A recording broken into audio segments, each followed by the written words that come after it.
Greetings, fellow YouTube, WordPress, and maybe a few Pinterest denizens. I got this story today from New Ways Ministry, which, unlike me, are pro-LGBT Catholics rather than filthy heathens.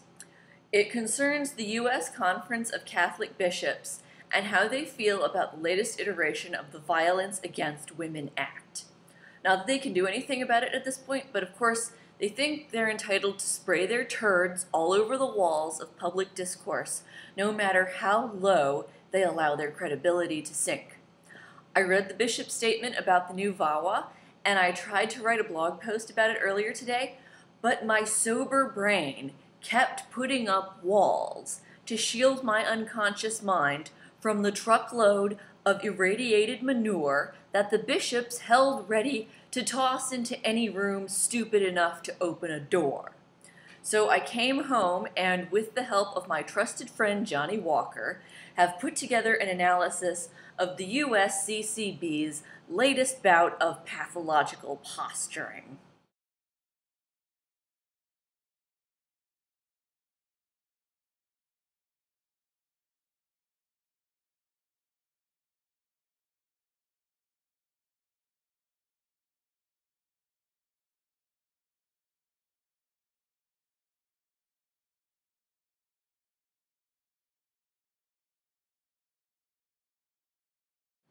There's a lot of weasel wording in here, so in case you're not sure what's buried in all that word salad, I will translate their bullshit to English. First, we have their complaints about the provisions for sexual orientation and gender identity. The bishop's concern is not with anything that would actually happen under this legislation. They just think that language was included to hurt their feelings. They are alleging that this is about the culture war over gay marriage. Meanwhile, the bit about undermine the meaning and importance of sexual difference says they don't think lesbians and trans women know what's good for them anyway. Their hand-wringing over the importance of marriage suggests that they're not really interested in helping battered women escape from their abusers. Then we have the whining about the paucity of so-called conscience protections, which means they want to reserve the right to refuse to provide services that offend their sensibilities. Alternatively, they want to be able to refuse services to people who don't play by their rules. Given that their rules include prohibitions on birth control, hostility to sexual minorities, and indeed a lot of really shitty approaches to women's health and personal dignity, their conscience tends to leave a lot of vulnerable people out in the cold. To put it bluntly, when you are providing desperately needed services to vulnerable people, there is no place for conscience clauses.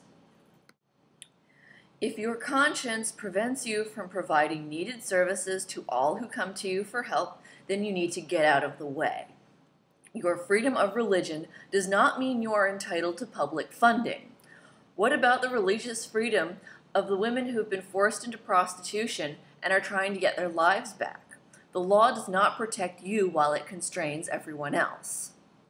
Even aside from all that, I think what's most relevant here is to consider the source of the criticism.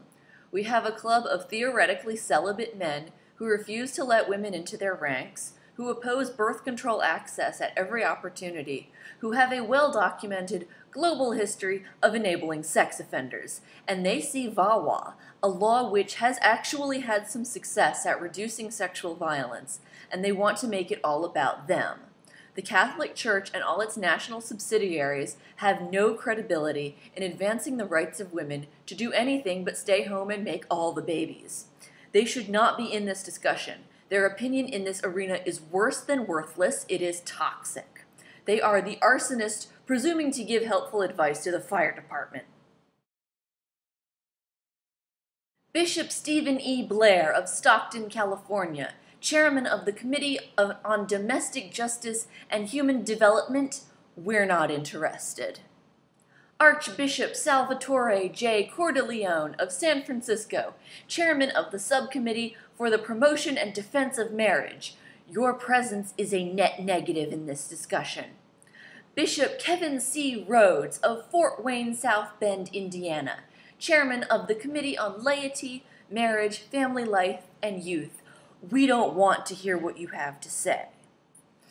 Archbishop William E. Laurie of Baltimore, chairman of the Ad Hoc Committee for Religious Liberty, shut the fuck up.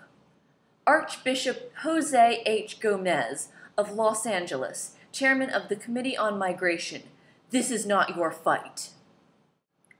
You all shouldn't even be in this conversation. Go home. Grown-ups are talking.